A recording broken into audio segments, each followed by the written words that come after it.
Neurodiverse students have variations in their neurological development and functioning. This includes conditions such as autism spectrum disorder, attention deficit hyperactive disorder, dyslexia, dyspraxia, and other cognitive and learning differences. These students often have unique strengths and perspectives as well as challenges that differ from neurotypical population. Embracing neurodiversity in education means recognizing and valuing these differences, providing tailored support, and creating inclusive learning environments that cater to a wide range of cognitive abilities and learning styles. Exploring data analytics opens up a world of opportunities of neurodiverse students, providing inclusive pathways to leverage their unique strengths and perspectives in a dynamic and growing field. Who can enlighten us better than someone who has been working in this area and mentoring some of his students to develop web applications for the Inclusive Education Project, custom designed at Vidya Vahini's request. Some of the apps developed are drag and drop game Dream Drop that can be designed as per requirement. Typing Tutor, the magical keyboard for keyboard practice, and Story Builder, Chinna Katha, with accessibility features. The proud students are Sai Raj Dasari, Deepa Sai, Aryan Sai Arvepalli, Shirdish Reddy, and Akshay Gupta.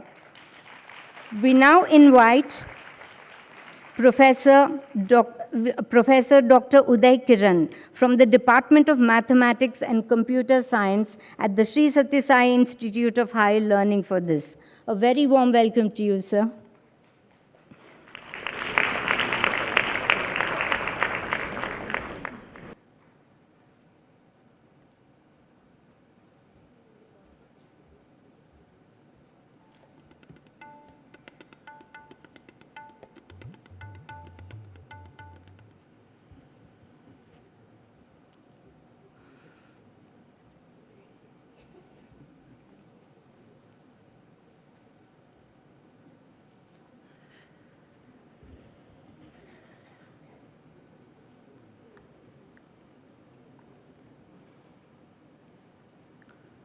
Offering my humble pranams at Bhagwan's lotus feet.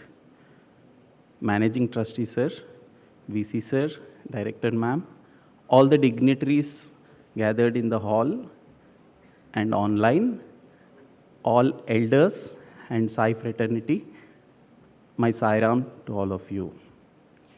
So at the outset, I would like to congratulate Karna Munshi ma'am and her team for doing something really marvelous.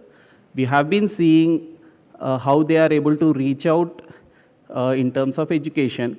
I would also like to highlight one another thing which is being highlighted by Vikas Agrawal sir and others. So education actually dates back to the beginning of humanity, but education research is still in its infancy. It's still a baby. We have to actually take care of it and make it the future generations should actually get the benefit from it. And I congratulate Vidya Vahini team for having put this baby in Swami's hands. So that's something really heartening, ma'am. And also, thank you, and it's my honor that I'm also part of this.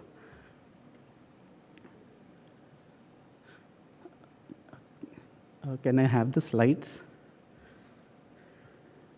Thank you.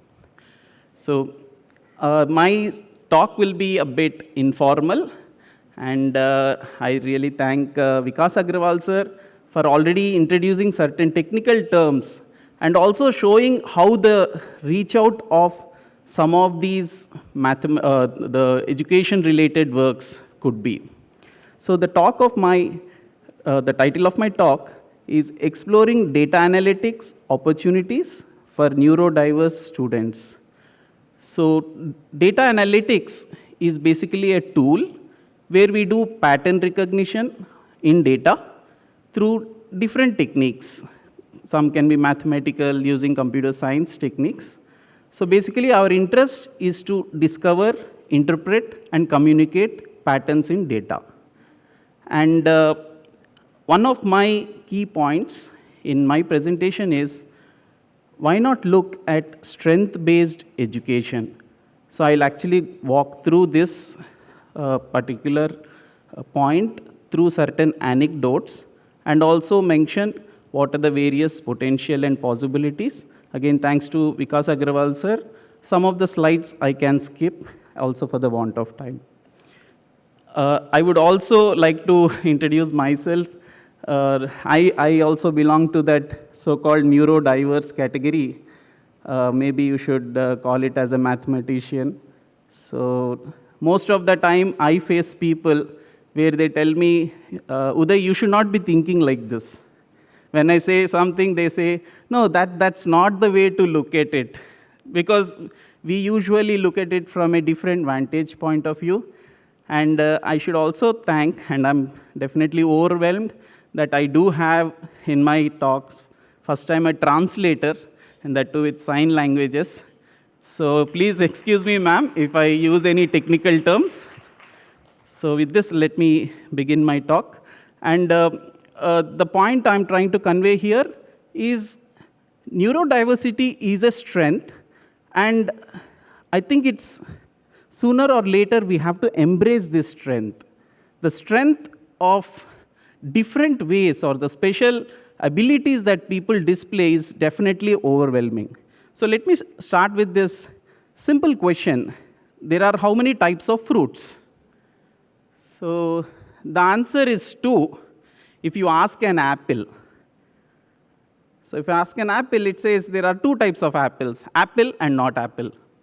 But we all know the reality that it's actually biodiverse. And biodiversity is actually given by nature. Nature says, Bangaru, why you just want apple? I will give you a potluck of different types of fruits with different flavors, different sweetness, different texture and color. And that's, I think, what we should be embracing. So neurodiversity is like biodiversity. So if you ask the same apple, there are how many types of apples? So it would tell us there are malus typical and malus diverse. And definitely we all would like to ask, what's so typical about you that you should say, I am the typical? I think that's the question we should all ask ourselves. So let me ask this question, what is ability? Now there are 2 tables. So you can tell me which of these tables is longer. So the answer would obviously be left side, right? The left side one is longer, right? But the interesting fact is both are actually identical tables. It is not a drawing. It is actually an illusion that our mind is creating. They are identical tables. Okay, so now the question comes is, even though I'm telling you it is identical, and I can actually show you, thanks to the media team, they have actually, I'm sorry. Yeah, can you just play the video? So you can actually see that they're identical tables. Right? So the question comes is, although we see it as identical, let's see it again. Do we see them as identical? No, right? So that's actually human ability or disability. And we integrate this disability into our daily life and use this knowledge and then move forward. I think that's the most important way we have to handle knowledge and our abilities. So actually that leads us to the question of what is ability and what is humanity. It's just that all our brains are wired differently. So some people can be wired like a general processor. So I'm coming from computer science background, so I'm giving this example. There is also a digital signal processor. So if we look at them from an exterior point of view, they look identical, but their functioning, their capabilities are way different. A general processor can do multitasking, different types of tasks, and it can address specific aspects, but a digital signal processor can handle video processing, audio processing in a very efficient manner. If you give a digital signal processor a daily task and say you have to be doing this efficiently, I think we are being too harsh on it. So let me give this example of a French mathematician. He is Bernard Morin. So he's actually a blind mathematician. So let me share with you one mathematics problem. Okay, sir. So there is this problem of sphere. So the problem is you want to do a sphere inversion. So you want to do an inside out of a sphere. And that was proved by mathematicians long back. And people were not able to imagine. So Bernard Morin had actually come up with a model to make humanity visualize this phenomena. So if you take a basketball and you want to make it inside out without tearing it. So it's not easy, it's not possible in 3 dimensions, it's possible in 4 dimensions. So in this conference, Bernard Morin was asked, how could you imagine it? And his answer is, because I'm blind. So that's the disability. So there is this Daniel Temmet. He has this problem. He was actually diagnosed Asperger syndrome, and he has this problem of synesthesia, where his brain nerves close to numbers and space shapes have come very close to each other. So he thinks of numbers as shapes. So for example, 15, he says he thinks of it as a yellowish round shape. So with that kind of imagination, he could memorize the value of pi, which is a mathematical constant, up to 22,500 digits. And he holds a European record. Of course, Indians have the world record for memorizing. And his actually disability turns out to be ability. So I just wanted to share this story. Maybe I'll just go faster from here. So there is this 9-year-old boy who wanted to participate in a competition in karate, but he didn't have right hand. So he approaches his master and asks, I want to win this competition. And the master says, if you trust me, I will make you win. And he teaches him one and only one move. And then he is surprised, he's practicing, his friends are practicing several moves, and then he gets panic, but he goes for the competition. Finally, he wins the tournament and goes back to the master and asks, how is it possible that I know only one move, and I have only one hand, and I have won the competition, the whole tournament? So the master says, for the move, the only way your opponent can counter move is they have to grab your right hand. Okay, so because he doesn't have a right hand, he is the winner. So I want to show you about this Australian spatial analytics. This is by Jeffrey Smith. So there is a LinkedIn page and a website. He has also given a TED talk. And he is actually forming different cohorts of neurodiverse people, and he has formed a data analytics company. So the stories are definitely overwhelming. So the metaphor is, should we think of brain as if it's robotic or made of like a brain forest? So that's the kind of question we want to ask. And if we can, as educators, build an identity to children which are based on their strengths and interests. So this is a depiction I've taken from this book. It's a very beautiful book on strength-based learning. So we would like to identify the weaknesses and address them. So one of the things I want to hypothesize is here, can we search for this Temmet through our some of the programs we have? Or can we search for Elon Musk? Elon Musk is known to be a neurodiverse Asperger syndrome person. So can we teach behavioral empathy? These are the kind of questions we are interested in. So gamification, thanks to Vikas sir. He has already told about it. I'll just go through it quickly. So you have a personalization and reward mechanism and easy to track analytics, etc. So for example, multiples of 4 we want to know. We want to teach children. This is one game of NIM. Through this we can teach. I'll not go into it for want of time. So kinesthetic can be taught through these games. So Vikas sir was mentioning about children may not want to be focused only on mathematics or some STEM-based courses. So this is one role-playing game. One suggestion I can have is, this is actually coming from the Western culture.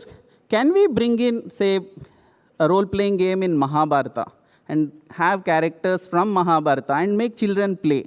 And there is a paper in 2019 by a Japanese educator. He has done some scoring and analytics and showed that the empathy of children improves.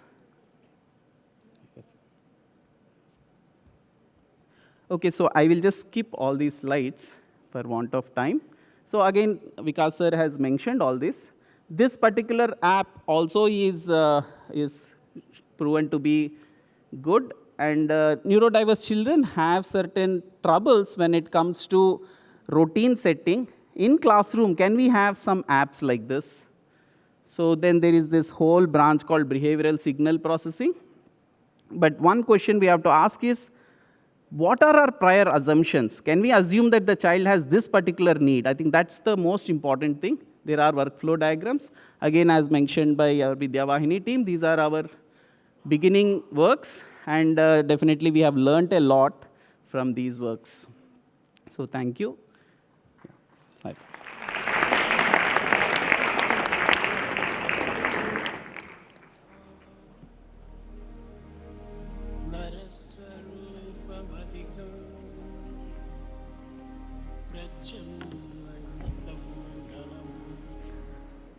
Thank you, sir, for shedding light on the way forward for neurodiverse individuals. I now request our Managing Trustee, Shri K. Ratnakar ji, to come and do the honors, please. Sir, can we have Professor Raghavendra Prasad, sir, and Dr. Uday Kiran on stage too? We call upon Open your hearts and minds and souls. Dr. Shrikant Khanna also, please. We request you to be here on stage to do the honors. Ma'am, can you call all the students? Yes. Okay. Sai Ram brothers, Sai Aryan, Akshay, Sai Deep, Sai Raj, and Shiradish. Please come to the stage.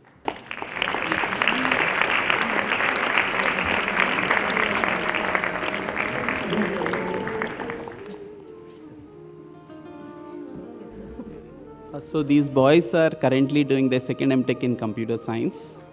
So all are gems. They have done it in very short time with very short notice. So that's something we are all proud of.